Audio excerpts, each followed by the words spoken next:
binili ko guys. Oh. Chicken fillet 85. Tapos ito yung milk fish. Tapos yung Greek yogurt. Ito yung almond milk na ano, no, free sugar.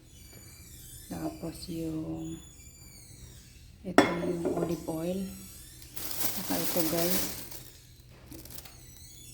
Saka itong ano.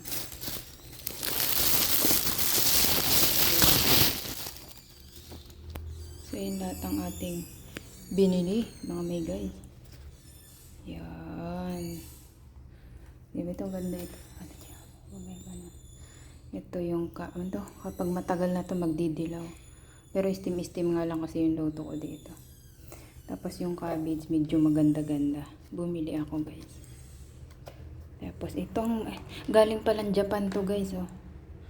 Shout out sa mga taga Japan din. Kaya pala mahal guys.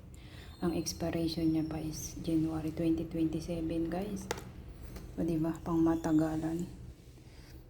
Bumibili ako ng almond. Hindi ko tinitignan kung may sugar pala. Akala ko yung original. Walang sugar. Kaya pala matamis. So yun. Wala palang sugar yun.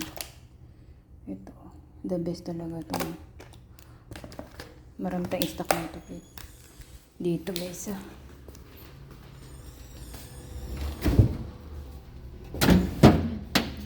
Dito guys. Meron pa ako dito. Ayan.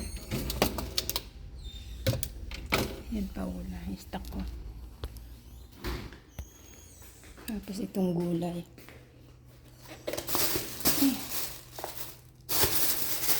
Nagbukas ng ilaw si Lolo. Alam mo si Lolo.